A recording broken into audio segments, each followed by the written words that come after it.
हाँ गाइस, अपन पढ़ेंगे आज नेक्स्ट यूनिट PHP। आज PHP के बारे में पढ़ेंगे। अभी तक हम लोगों ने पढ़ा था जावास्क्रिप्ट, CSS एंड HTML जो आपसे बनने लगा है। नेक्स्ट टाइप अपन पढ़ेंगे PHP। तो सबसे पहले PHP के बारे में जान लो। PHP एक हाई लेवल लैंग्वेज होती है। अभी तक हम जो पढ़ कर रहे थे उसमें पढ़ कर रहे थे HTML में, CSS में और जावास्क्रिप्ट।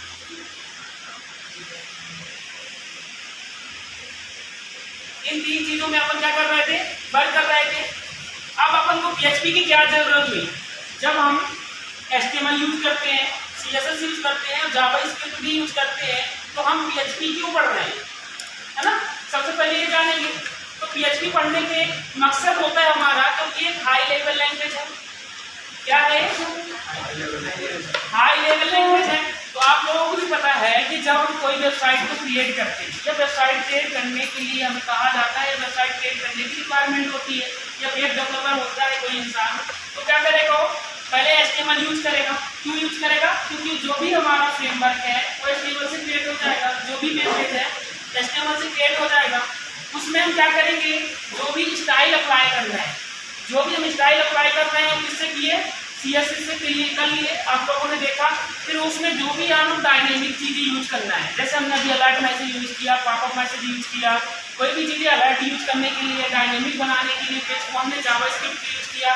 बिट अगर हम क्या करते हैं, उसके साथ हम क्या करते हैं, एक्स्ट्रा स्टाइल यूज कर सकते हैं। किसमें? जावास्क्रिप्ट में हमने यूज किया। लेकिन यदि हम उसके अंदर की चीज़ें को सर्वर के साइड वर्क करना चाहें, इनसे हम नहीं करेंगे। किससे करेंगे? कोई भी एक हाई लेवल लैंग्वेज से ही वर्क करेंगे। जैसे हमें डेटा को ट्रांसफर करना है एक स्थान से दूसरे स्थान तक, तो किससे किया जा सकता है? वो हाई लेवल लैंग्वेज के द्वारा, वो भी एक प्रोग्रामिंग के द्वारा। तो चलो आज बात करते हैं PHP की। तो सबसे पहले बात करते हैं PHP। तो PHP है क्या? PHP का सर्वर स्क्रिप्टिंग लैंग्वेज। मैंने जैसे ही बताया कि ये क्या है, सर्वर साइड पे वर्क करती है, इसलिए इसको क्या बोलते हैं हम? Server scripting language. And powerful tools for making dynamic and interactive web page. मैंने अभी बताया कि जब हम क्या करते हैं, एक डायनेमिक वेब पेज क्रिएट करने के लिए यूज की जाती है। अब डायनेमिक वेब पेज क्या होता है? तो आप मैंने एक दिन और बताया था कि जो वेब पेज होता है वो वेब पेज 2 टाइप का होता है, स्टैटिक और डायनेमिक। Static and dynamic. तो स्टैटिक में जो हम लैंग्वेज यूज किए थे अभी, वो किए थे HTML एंड CSS। मतलब जो भी हम कोड बनाते हैं, उस कोड में कोई भी एक्स्ट्रा एक्टिविटीज करनी है तो सोर्स कोड में ही कोडिंग को क्या करके एडिट करके कर सकते हैं। This is called the static dynamic. But यदि हमें बिना सोर्स कोड को चेंज किए हुए यदि हम क्या कर रहे हैं, चेंजेस ला रहे हैं, तो हमारा क्या कहलाता है? वो डायनेमिक। तो किसके माध्यम से कर सकते हैं? तो PHP और जावास्क्रिप्ट के माध्यम से हम वर्क कर सकते हैं। क्लियर हो सबको? नेक्स्ट है PHP स्टैंड। अब PHP का फुल फॉर्म क्या होता है? तो PHP का फुल फॉर्म होता है हाइपर टेक्स्ट प्री प्रोसेसर। क्या होता है? हाइपर टेक्स्ट प्री प्रोसेसर होता है इसका फुल फॉर्म। इसका एक फुल फॉर्म और होता है जो आपको बताना है। PHP का एक फुल फॉर्म और होता है जो आप लोग बताएंगे। क्या होता है? Personal home page. इसको क्या बोला जाता है? इसको पर्सनल होम पेज भी बोला जाता है।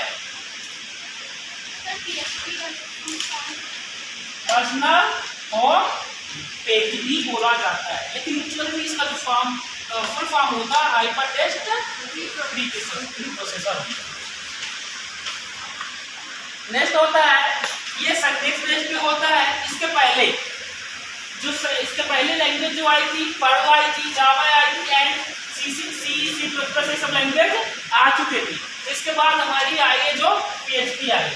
अभी आप लोगों ने सुना होगा कि जब भी बैंकिंग में भी कुछ टाइम भी सर्वर लो था, 1 महीने के समथिंग चला था, वो PHP में डेवलप किया जा रहा था सॉफ्टवेयर को। इसलिए वहाँ पे क्या था, सर्वर का काम चल रहा था। जो आप कियोस्क बैंक सुने होंगे वहाँ पे वर्क नहीं कर रहा था ना, 2020 की बात कर रहा हूँ। वहाँ पे क्या हो रहा था, PHP में सर्वरों को क्या किया जा रहा है, अपडेट किया जा रहा है। तो अधिकतर जो सॉफ्टवेयर हैं जो जावा में डेवलप किए गए थे, उनको हमेशा क्या कर दिया जा रहा है, नेक्स्ट में सर्वर में क्या कर दिया जा रहा है, अपडेट करके PHP में अपडेट कर दिया जा रहा है, PHP में उसको डेवलप कर दिया जा रहा है, जो किसमें थे, जावा या अदर लैंग्वेज में थे, ठीक है। तो इसके पहले पर्ल आया था, और बेसिकली जो सिंटैक्स यूज किए जाते हैं PHP में वो पर्ल लैंग्वेज की ही यूज किए जाते हैं।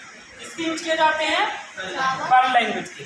दूसरी चीज, पर्ल लैंग्वेज जो होती है बहुत इंपॉर्टेंट लैंग्वेज होती है, जो कि अभी आप लोगों ने लेटेस्ट चीजें चल रही है, जिसको हम बोलते हैं AI एंड मशीन लर्निंग। तीन चीजें चल रही हैं, AI, machine learning and deep learning. Deep learning या आप बोल सकते हो डेटा साइंस, या आप बोल सकते हो डेटा साइंस। इन तीनों में जो लैंग्वेज का यूज किया जा रहा है वो पर्ल और पाइथन का यूज किया जा रहा है, पर्ल एंड पाइथन। तो आपको ये लैंग्वेज भी सीखना बहुत जरूरी है, कौन सी, पर्ल, पाइथन और PHP। तो बेसिकली हमें 4 लैंग्वेज की रिक्वायरमेंट होगी, सी, पर्ल, पाइथन एंड PHP। अभी अगर लेटेस्ट मॉडल में आप जाना चाहें, लेटेस्ट में वर्क करना चाहें, ये 4 लैंग्वेज की जरूरत होगी। नेक्स्ट है very good for the creating dynamic content, मैंने बता दिया है। PHP is the widely used for free and efficient, मतलब जब आप यूज करोगे इसको तो फ्री यूज कर सकते हो, इसमें कोई पैसा वैसा लगाने की जरूरत नहीं है, कहीं भी पैसा नहीं लगता है। फ्री आपका सॉफ्टवेयर डाउनलोड कर सकते हो, फ्री आप सीख सकते हो, वर्क कर सकते हो, और आप क्या कर सकते हो, इसमें कोडिंग कर सकते हो। इसके लिए मैं बात करूँ कि वर्क किसमें किया जाता है, PHP को वर्क किसमें किया जाता है, इसके लिए कौन कौन से सॉफ्टवेयर बने हुए हैं। तो PHP में जो वर्क किया जाता है वो बेसिकली जो फेमस है उसको हम बोलते हैं जैम। क्या बोलते हैं, जैम। दूसरा सॉफ्टवेयर होता है बैंक, यह भी सॉफ्टवेयर है जो PHP के लिए क्या बना हुआ है, और इसमें PHP के लिए क्या होते हैं, PHP के कोड को रन किया जाता है। जैम एक ऐसा सॉफ्टवेयर है जिसमें से DBMS जो कनेक्टिविटी जो होती है PHP से वो डायरेक्ट हो जाती है, बिना DBMS या बिना SQL सॉफ्टवेयर को क्या करने इंस्टॉल की होगी। क्यों, क्योंकि PHP में पहले से ही जैम सर्वर होता है, जो कि पहले से ही क्या होता है, हमारे पास इनबिल्ट होता है। क्या होता है, इनबिल्ट होता है। अभी मैं दिखाऊंगा क्या होता है, थोड़ी से पढ़ लो। फिर PHP widely used for the coefficient हो गया है, alternative for the completion service the Microsoft ASP, ठीक है, इन द कंप्लीशन आ गया है, powerful version of the list. Next अपन चलते हैं,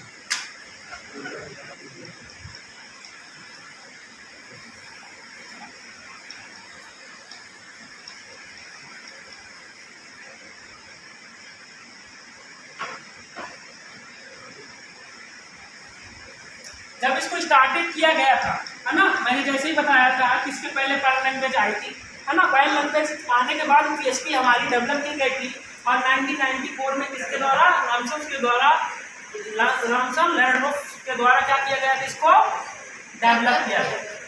इसका डेवलप 1994 में किया गया था पर्ल के बाद, है ना।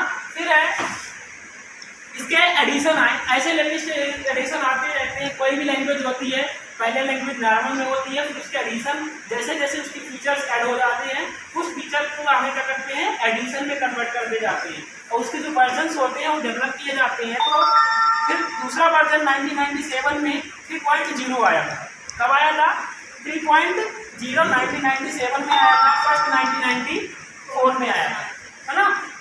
और ऐसे एडिशन चलते जाते हैं। फिर इसके बाद नेक्स्ट वर्जन आया 5.4, अभी लेटेस्ट वर्जन 3.4 चल रहा है ना, हो सकता है और आगे अपडेट किया गया हो। अभी देखेंगे जब जाएंगे तो पता देगा वर्जन कौन सा चल रहा है। अब देखो एक चीज और मैं बता दूं, PHP को हम वर्क कैसे करेंगे, या PHP में हम जब PHP पढ़ेंगे तो उसमें वर्क कैसे करेंगे। तो सबसे पहले आप देखो, जब भी हम PHP का कोडिंग करेंगे तो PHP का कोडिंग हम हमेशा किस में करेंगे, नोटपैड में करेंगे। कोडिंग किस में करेंगे, हमेशा कोडिंग हम नोटपैड में करेंगे, जब भी अभी तक कर रहे थे वही करेंगे। दूसरी चीज, जब हम रन करेंगे PHP को, तो रन करने से पहले हमें जैम्प सर्वर को डाउनलोड करना पड़ेगा। जैम्प सर्वर होता है जैम्प, ठीक है, उसको हम क्या करेंगे, डाउनलोड करेंगे। अब इसके बाद हम थर्ड में, तीसरे में क्या करेंगे, ये जो सर्वर होगा डाउनलोड करने के बाद इनको स्टार्ट करेंगे। क्या करेंगे? स्टार्ट करेंगे। दो चीज़ें इसमें, तीन चीज़ें होंगी बेसिकली, उनको स्टार्ट करेंगे। अपाचे बोलते हैं, अपाचे सर्वर है, उसको स्टार्ट करेंगे। DBMS है, उसको स्टार्ट करेंगे। और जो भी होगा वो स्टार्ट करना चाहेंगे दो सर्वर को, इनको क्या करना पड़ेगा? आपको स्टार्ट करना ही पड़ेगा। नेक्स्ट, जब आप नोटपैड में प्रोग्रामिंग यूज करेंगे या लिखेंगे, क्रिएट करेंगे, तो जैसे मान लीजिए नोटपैड है, इस नोटपैड में आपने प्रोग्राम को लिखा। लिखने के बाद जब आप सेव करेंगे तो एक्सटेंशन नेम .php देंगे, .php देंगे। अब एक्सटेंशन नेम क्या होता है, कौन बताएगा? एक्सटेंशन नेम क्या होता है? कोई भी नाम दीजिए। और कोई एक्सटेंशन नेम कौन डिफाइन करेगा? एक्सटेंशन नेम है सर जो हमारे अगर वो CSS, HTML या PHP ये तीनों में हम जिस भी सेव करेंगे वो ब्राउजर में। हाँ, किसी भी नेम को स्पेसिफाई करें वो हमारा एक्सटेंशन नेम होता है। जैसे आप लोगों ने अभी डॉक्यूमेंट में वो बनाया होगा, PPT है ना, प्रेजेंटेशन बनाया होगा तो .ppt लिखे। अगर कोई आप फाइल बना रहे हो तो डॉक लिखते हो, है ना। अगर एक्सेल में वर्क कर रहे हो तो XLS लिखते हो। ऐसे ही हम क्या करते हैं, एक्सटेंशन नेम इसका .php लिखते हैं। पाइथन में py या यूज करते हैं, C में .c यूज करते हैं। अब जब हम इसका आगे देखते हैं, जब इसका हम प्रोग्राम को रन करेंगे तो डायरेक्ट प्रोग्राम रन नहीं होता है। इसके लिए फिर से हम जेम सर्वर में जाएंगे और जेम सर्वर में जाके उसके अंदर htdoc होता है। htdoc होता है, इस डॉक के अंदर हम क्या करेंगे, जो भी हमारी प्रोग्राम फाइल्स है उस प्रोग्राम फाइल को सेव करेंगे। याद रखना, पहले या तो फोल्डर क्रिएट कर लो, फोल्डर क्रिएट नहीं करना तो डायरेक्ट भी सेव कर सकते हो, लेकिन ज़्यादा अच्छा है यहाँ पे फोल्डर क्रिएट करके उसको क्या करो, फाइल को सेव करो। जैसे ही फोल्डर क्रिएट होगा htdoc के अंदर तो हमारी फाइल सेव हो जाएगी। जब हम जेम सर्वर को ओपन करेंगे, और या जेम सर्वर को ना भी ओपन करेंगे फिर भी हो जाएगा, गूगल सर्वर में जाएंगे, यहाँ पे लिखेंगे लोकल होस्ट, लिखेंगे लोकल होस्ट, और इसके बाद आप जिस फाइल फोल्डर, मान लो फोल्डर का नाम है PHP, क्या फोल्डर का नाम है? PHP, और मान लो प्रोग्राम का नाम है example.php। तो हम यहाँ पे जैसे ही अब ये लिखेंगे तो हमारा प्रोग्राम क्या हो जाएगा, रन हो जाएगा। इसका मतलब क्या है? इसका मतलब ये है कि लोकल होस्ट मतलब होता है कि जो भी अपने कंप्यूटर के अंदर एक आप लोकल होस्ट बनाए, तो डायरेक्टरी बनाए, उस डायरेक्टरी के अंदर जाएगा फिर PHP, उस डायरेक्टरी के बाद उस PHP नाम के एक फोल्डर पे जाएगा। उस फोल्डर के बाद जो भी आपका क्या है फाइल नेम है, उस फाइल नेम के प्रोग्राम को क्या कर देगा, रन कर देगा। यहाँ पे एक चीज और ऐड कर सकते हो, डायरेक्टरी नेम यदि चाहो तो, नहीं बाकी इतने में रन हो जाएगा। क्लियर कोई तो सर? अभी प्रैक्टिकल करते हैं।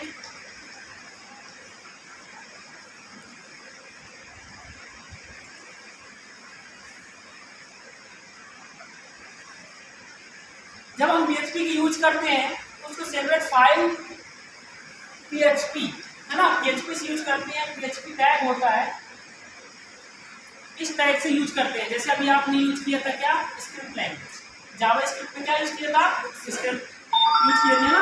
ऐसे हम PHP में PHP यूज करेंगे। आप लोगों ने HTML में क्या यूज किया था, HTML टैग यूज किया था। ऐसे ही इसीलिए इसको बोलते हैं स्क्रिप्टिंग, है ना, सर्वर स्क्रिप्टिंग लैंग्वेज, क्योंकि स्क्रिप्ट बेस पे भी वर्क करती है। PHP command can be make up a enter file or can be contain in HTML। This is मतलब ये क्या करता है, जो HP होता है ये HTML में वर्क करता है। मतलब जब HTML के अंदर इसको इंपोर्ट कर सकते हो या HTML के अंदर इसको क्या कर सकते हो, लिख सकते हो। PHP हमारा जो होता है HTML को कंटेन करके रखता है, या उसमें क्या कर सकते हो आप, इंपोर्ट कर सकते हो। इंपोर्ट मतलब उसके अंदर यूज कर सकते हो। प्रोग्राम लाइन एंड, जब हम प्रोग्राम लाइन एंड करते हैं तो उसको सेमीकोलन की से यूज करते हैं, डबल इन्वर्टेड कामा। एक ये चीज़ याद रखना, ये तो सब प्रोग्रामिंग के रूल्स हैं, बाद में बताऊंगा। सर्वर